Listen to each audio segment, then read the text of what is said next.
Hola, ¿cómo están? Los saludo con gusto y agradezco que nos acompañen en una emisión más de Patrimonios Mexicanos de la Humanidad, recordándoles lo que es un patrimonio mundial. En principio es una designación que otorga la Organización de Naciones Unidas para la Ciencia, la Educación y la Cultura, la famosa UNESCO, a sitios específicos naturales o culturales que poseen un excepcional valor universal y deben ser conservados como un legado o una herencia para la humanidad. México ocupa el 7º lugar con más bienes en el mundo. Nos gana Italia, Francia, España, Alemania y la India. Por eso debemos sentirnos orgullosos, conocerlos y cuidarlos de ellos. El día de hoy vamos a hablar sobre 2 bienes culturales independientes, cada uno de ellos, pero los tocaremos juntos por estar en el mismo estado de la República. Se trata de la zona de monumentos históricos de Querétaro, inscrito como ciudad histórica en 1996, y las misiones franciscanas de la Sierra Gorda de Querétaro, inscritas como conjunto monumento en el 2003. Antes quiero darles las gracias por acompañarnos al licenciado Eduardo Rabel Urbiola, cronista auxiliar del municipio de Querétaro, que nos hablará de la zona de monumentos históricos, y al doctor Rubén Páramo Quero, cronista final de Amoles, investigador en las misiones de la Sierra Gorda. Muchísimas gracias. Al contrario, muchas gracias por acompañarnos y por venir desde Querétaro con nosotros. Vamos a empezar por la zona de monumentos históricos de Querétaro, por ser el primero de los 2 que ingresó en la lista. Bien. ¿Okay? Díganos, licenciado Rabel, ¿de cuántos monumentos históricos cuenta este bien cultural y cuáles son los más importantes? Bueno, en principio podremos decir que son cerca de 1905 los monumentos históricos que existen en Querétaro. Sin embargo, creo yo que debería hacerse una subclasificación para decir estos son los monumentos históricos, estos son los monumentos arquitectónicos puramente y estos otros los monumentos religiosos. Okay. Serían las 3 categorías en que podríamos englobarlos. ¿Cuáles son los más importantes? Todos. ¿Todos? Todos, porque todos hacen en Querétaro. Unos sin el otro no podrían existir. Por ejemplo, si hablo del convento de la Cruz, pues estoy hablando de un sitio tanto arquitectónico como histórico como religioso. Y si hablo de la Casa Mota, estoy hablando de un sitio arquitectónico e histórico, no es religioso. Okay. Entonces habría que ver en qué circunstancias y de qué manera podríamos hablar de cada uno de estos monumentos. Ahora bien, podríamos hablar de que ellos son, para muchos les llaman simplemente casonas. Yo no me admito mucho esa terminología porque da la idea de una casa grande, fría, lóbrega y abandonada. Y lo que tenemos son casas, sí muy grandes, algunas tipo palacete, pero que están habitadas. Y eso es lo importante, porque esa fue una de las razones para recibir el nombramiento de la UNESCO. La traza de la ciudad y el centro habitado todavía. Hoy día muchos centros de las ciudades se han ido deshabitando por la influencia de las costumbres actuales en cuanto a música estridente, en cuanto a diversión nocturna, pero aún sigue siendo habitado, felizmente. Y eso es lo que quiero destacar. Querétaro, centro histórico, la zona de monumentos considerada por la UNESCO, es un centro habitado. Ok, correcto. ¿Qué nos puede decir de su trazo urbano? ¿Qué características importantes tiene? Bueno, la traza urbana de la ciudad es mestiza, completamente. La primera parte se dice que se hizo a regla y cordel en forma de damero o tablero de ajedrez, porque las calles son simétricas y son rectas en sus cruces. Okay. Pero hay otra parte que es completamente mestiza y va de acuerdo a la orografía. Las dos están en unión, conviven y las dos se presentan siempre al viajero de una manera hasta fantástica, porque van caminando por una calle que se antoja recta desde donde empiezan a caminar y de pronto quiebra hacia un lado, y no solamente quiebra en una forma irregular, sino con declive. Entonces esto lo hace mágico, porque en Caray venimos por una calle plana y de repente súbele, pero empezamos a ver que dentro de esa calle de subida hay casas con algunos detalles arquitectónicos que llaman la atención, ya sea una terraza triangular o el balcón salido o el mismo zaguán que denota la señorialidad de la casa. Eso es lo que podemos hablar en cuanto a su traza. Si nos referimos al aspecto arquitectónico, bueno, miremos entonces lo que en esos términos se llama el partido de la casa, que es la distribución. Un 90% de casas actuales, sin intervención alguna, conserva su partido original, que es un patio en medio, y alrededor del patio están las habitaciones. Y siempre buscando la luminosidad del sol, sea vista a oriente, poniente o cualquier punto cardinal, pero siempre con vista a que el sol les dé temprano, por luminosidad, por higiene, por cuantas razones que sean. Pero el patio es donde circula lo que sirve, digamos mejor, de eje de la vida familiar. Ese patio en que los niños corretean, en que crecen algunos árboles frutales, sobre todo la naranja agria, que se ocupa para algunas bebidas o para algunos alimentos. Y no falta el niño que le dicen, oye, tráete una o dos naranjas de estas, o un granado también, que era muy común en Querétaro. Y hago hincapié en este último árbol frutal, porque la granada es lo que más diferencia, lo que más identifica a los queretanos. ¿Por qué? Inclusive heráldicamente lo dice, la granada al abrirse es mostrar el corazón para brindar lo mejor, para ofrecer el cariño de todos los habitantes queretanos. Qué bonito. Hablando un poco sobre las etnias indígenas que convivieron, o sea, ¿cuáles fueron las etnias indígenas más bien que convivieron con los españoles y criollos? Si nos remontamos al siglo XVI, hablaremos de los chichimecas, en primer término, que son los que habitaron toda la Aridoamérica. Hablaremos de parte de los otomíes, pero también de una etnia que aún está en un tanto cuanto discusión su nombre propio. Yo los conozco como mechoacas, aunque muchos insisten en que tarascos. Solo que el término tarasco es del propio de su lengua, que se lo decían a los españoles. Los españoles, por no entenderlo, se lo reviraban a los nativos. Pero significa la que embarazó a mi hermana. ¿En serio? Sí. Entonces hay que tener cuidado con decirles tarascos. Sí. Son mechoacas, es la palabra más adecuada. Tampoco son purépechas, porque los purépechas era otra etnia que vivía en el mismo estado de Michoacán. Entonces yo les dejo en mechoacas. Y ellos son los que llegan también con los españoles y apoyan lo que será la conquista más adelante.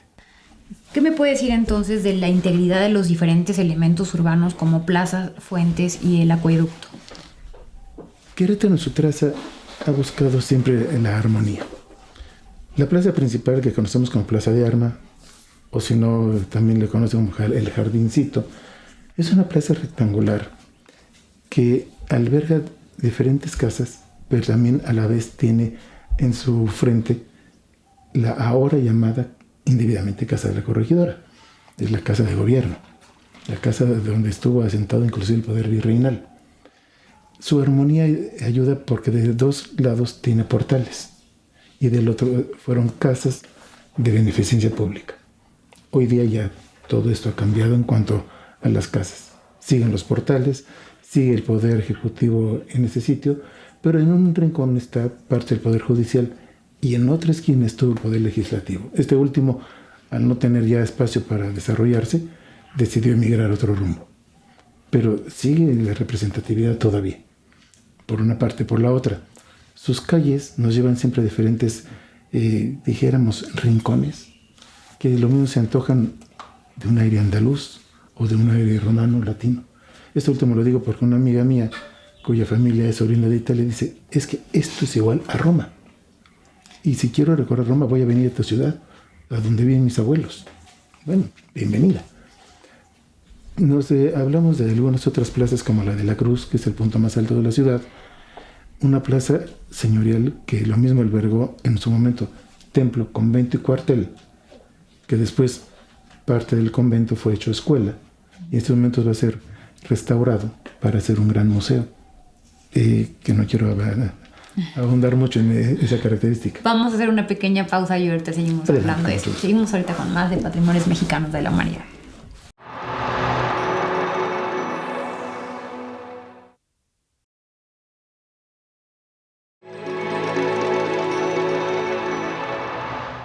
Gracias por continuar con nosotros en Patrimonios Mexicanos de la Humanidad. Estamos hablando de los monumentos históricos de Querétaro. Licenciado, ya nos había dicho que todos son muy importantes. Sí. Pero más bien entonces la pregunta sería, ¿cuáles son los más conocidos? Bien, con mucho gusto. Si vemos desde el punto de vista religioso, desde luego tengo que hablar del Convento Grande de San Francisco, que fue muy grande porque generó una serie de frailes tremendamente importante. El convento de la Cruz, que también es un punto histórico porque sirvió de reducto al Segundo Imperio. Está el convento de San Agustín, con su templo, Santo Domingo, Santa Rosa de Viterbo, que inclusive fue famoso a nivel mundial porque las religiosas hacían dulces cubiertos que llegaron inclusive al zar de Rusia. Okay. Y hay noticia de todo ello. Tenemos el convento de Santa Clara de Jesús, que fue el más antiguo, de 1606, y que ahora nos queda solamente el templo con sus retablos barrocos. Me estoy yendo al área religiosa. Si vemos desde la arquitectónica, dije la Casa Mota, porque la hizo una persona que tuvo a su poder, en su haber, más de 150,000 hectáreas, que era su pequeño complejo productivo, y que su fortuna fue tan grande que después mermó de una manera impactante al ver cómo murieron sus hijos. Otro de los puntos importantes en cuanto a casas, está una en Hidalgo número 6, que hizo el señor Tolsá hacia 1850-52. Si lo vemos desde el punto de vista histórico, el primer sitio es la Casa de Gobierno, o Casa de la Corregidora, de donde salió el aviso para nuestra independencia. Tenemos la casa donde se firmaron los tratados de paz entre Estados Unidos y México en febrero de 1848. Tenemos también las 3 prisiones de Maximiliano de Habsburgo en 1867. Y desde luego el Teatro de la República, donde se le enjuició y que recientemente pasó a poder del Senado de la República. No quiero alargarme mucho porque entonces no voy a terminar. Pero en cuanto a aspectos ya más íntimos queretanos, esta es la casa de doña Adela López Rueda, que todavía tiene el sabor de 1830-40. Esta es la de doña Concha Alcocer, frente al templo de Teresitas, que es el único templo hecho de sus cimientos estilo neoclásico. Y enfrente vive doña Concha Alcocer, que también tiene todo el sabor de 1820 la casa. O la de la familia Urquiza, que tiene todo el boato de la época porfiriana y nos traslada sin querer a esa época. En fin, cada casa tiene un detalle, cada casa tiene una característica. Y sí quisiera concluir con un pequeño verso. Ojalá lo pudieran tomar como una invitación a ir a Querétaro. Y dice: quien Querétaro no vio nunca maravilla, pues Querétaro fue villa que siempre maravilló a quien buscó maravilla. Qué bonita. Muchas gracias. Al contrario, muy agradecido. Y vamos a pasar a este otro bien natural, bien cultural, las misiones franciscanas de la Sierra Gorda de Querétaro. Doctor, díganos cuántas misiones forman este patrimonio cultural. Son 5 misiones. La de Jalpan, la de Landa, Concá, Tilaco y Tancoyol. ¿Fueron edificadas con una ruta planeada por algún objetivo? Yo creo que sí. El don José de Escandón, que hizo un recorrido desde Querétaro por todo el seno de la costa mexicana, fue el que fue fundando a través de ese recorrido, acompañado por misioneros franciscanos del Colegio de San Fernando de México. En esa carrería fundaron estas misiones y fundaron muchas poblaciones hasta llegar hasta Tamaulipas. Fue todo premeditado. Él iba acompañado con tropa y con misioneros, como le decía, pero además llevaba huestes de naturales como mexicas o mechoacas, y también llevaba otomís. Eran ya lo que le llamaban ellos indios mansos, convertidos pues, que les ayudaban a ir convenciendo a todas las etnias por las cuales transitaron a un lado de la costa del seno mexicano.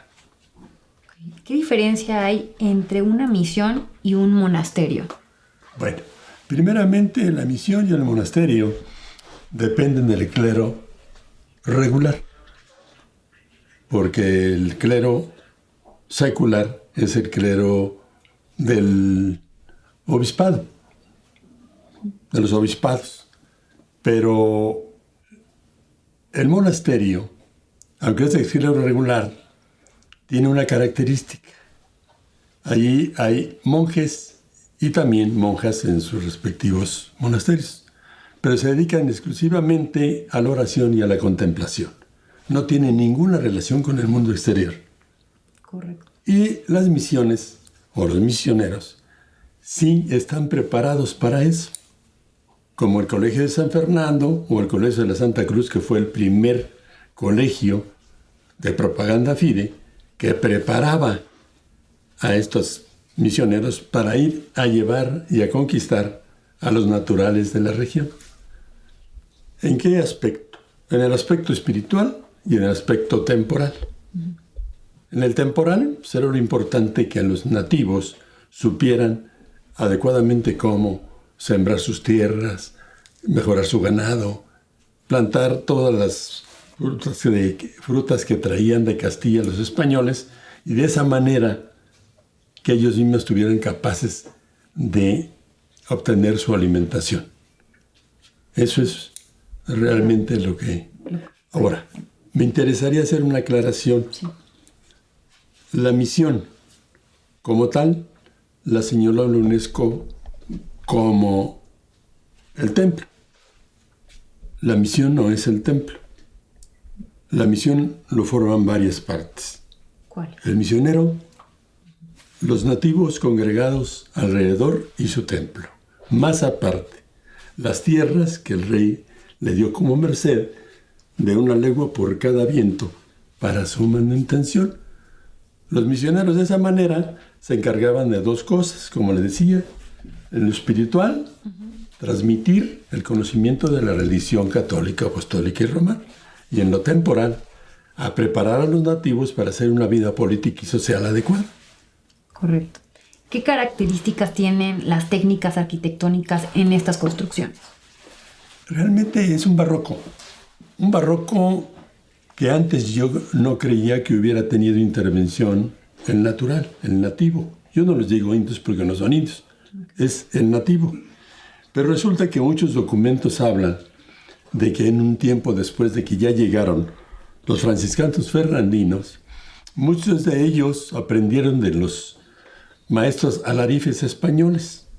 E inclusive, don José de Escandón habla en sus documentos que le manda en su informe al virrey de que muchos de ellos eran enviados a la capital del virreinato a aprender todos los oficios. Albañilería, ebanistería, el dorado de las herrería, inclusive el rasurar, todo. Y mandaba varios para posteriormente venir a hacer esa labor en cada una de sus misiones.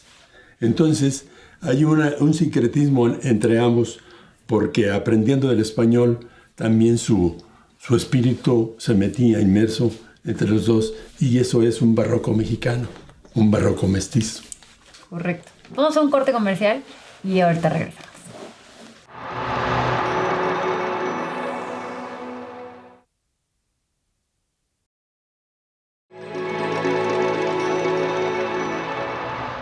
Qué bueno que sigan con nosotros. Estamos hablando de las misiones franciscanas de la Sierra Gorda de Querétaro. Quería preguntarle, doctor, si las etnias indígenas son las mismas que en Querétaro. Definitivamente no. El licenciado Rabel habló de chichimecos. El chichimeco es un nombre genérico que se le da a todas las etnias. ¿Ya? La otomí, la tarasca, pero más que todo a las del norte, del semidesierto para arriba. Allá existían los pames, los jonases, los alaquines, los jimpeses y los huachichiles. Okay. Sí. Posteriormente llegaron allá, pues también de Michoacán, otomíes y mexicas, pero llegaron allá en grupos para tratar con avanzadas de convencerlos de convertirse y ser leales al rey. Okay. Eran como una especie de anzuelo para que los que iban acercándose a los nuevos nativos cayeran en el garlito y vénganse con nosotros. ¿Estas misiones conservan todavía su función religiosa? Bueno, tienen una función religiosa, pero están ahorita al mando del clero secular. Perdón, sí, el clero secular. Porque en misión era el clero regular, que eran los colegios de propaganda fide, como el de Santa Cruz y el de San Fernando de México, el de Zacatecas y de San Diego, también que son de propaganda fide. Ellos se dedicaban específicamente a preparar a los misioneros para lo que ya expliqué anteriormente. Atenderles en lo espiritual y en lo temporal. En cuanto a la ornamentación u otras características artísticas, ¿qué podemos apreciar y distinguir en ellos? Bueno, ahí es una cosa muy interesante. Hay una mezcla de el alarife español y de los misioneros. Claro, los misioneros eran los que decían que ibas ese. El alarife era el que desarrollaba el trabajo. Okay. Pero allí está inmerso un mensaje muy interesante. El sincretismo entre objetos de los nativos. Voy a poner un ejemplo. No es un objeto, es una imagen. La Virgen de Guadalupe y la Virgen del Pilar. La de Guadalupe es representativa mexicana y la del Pilar es español. Okay. Pero ahí tenemos, por ejemplo, un conejo o una serpiente bicéfala devorando una serpiente. Yo creo que los misioneros hicieron esta amalgama con el fin de que los nativos sintieran como propio el desarrollo de esos frontispicios tan hermosos que tiene cada una de las misiones. Recientemente fueron restaurados estas misiones. ¿Habían estado abandonadas? Bueno, sí estuvieron abandonadas en algún tiempo, pero se han hecho algunos rescates, sobre todo cuando estuvo el gobernador Rafael Camacho Guzmán. El otro fue en 94, el otro en 2004, sobre todo a veces arreglando alrededor de la misión. Yo las noto en este momento un poco abandonadas. Considero que el gobierno federal, estatal, municipal y la misma gente donde está en cada misión tienen el deber de preservar ese patrimonio tan hermoso que tenemos y que no hay uno igual en el mundo, definitivamente. ¿Estas misiones son conservados por las mismas órdenes religiosas o por el INA? Bueno, el INA tiene que intervenir necesariamente, pero ahorita están bajo, como dije antes, están a cargo del clero secular, los sacerdotes. Okay. Están a cargo de ellos. Pero insisto, allí tanto la UNESCO como el INA y como gobierno federal y estatal y municipal y los propios habitantes tienen la obligación de hacer una constante revisión y respetar el lugar, no lastimarlo, conservarlo y restaurarlo cuando sea necesario en el instante y no dejar que avance el deterioro que después traiga consecuencias. Así es. Esta pregunta se las voy a hacer a los dos. Hablando sobre esto, ¿cuál sería la mayor amenaza a la integridad de estos dos patrimonios culturales? Yo en lo personal pienso... ¿Cómo evitar esta amenaza? Yo en lo personal pienso que una gran amenaza es el automóvil, por las poluciones, por la vibración constante a que someten los edificios. Si pusiéramos un sismógrafo, por ejemplo, en lo que es el Templo de Santa Rosa de Viterbo en Querétaro, sería todo el tiempo como en un redoble, porque todo el tiempo hay vehículos pesados. Y lo que se trata es de evitar ese asentamiento, ese amortiguamiento. Otro tanto es de nuestro acueducto. El acueducto fue intervenido hace 3 años más o menos para ampliar el paso inferior del Boulevard Bernardo Quintana. Pero los arcos que están entre los carriles están totalmente inamovibles por toda la recimentación que se hizo desde que se practicó el túnel. Los otros arcos, que son 74, el Marqués más 1 que hizo Federico Montes en 1915. Pero si le restamos esos 3, nos dan 73 arcos que están descendiendo y ya tiene una diferencia de más o menos centímetro y medio, que parece no ser mucho, pero que sí lo es, a fin de cuentas, para este monumento. Entonces, primeramente, los automóviles. Segundo, la gente, que no toda ni respeta ni preserva. Nada menos hace año y medio se le ofreció a un muchacho ir a hacer una pinta en el acueducto.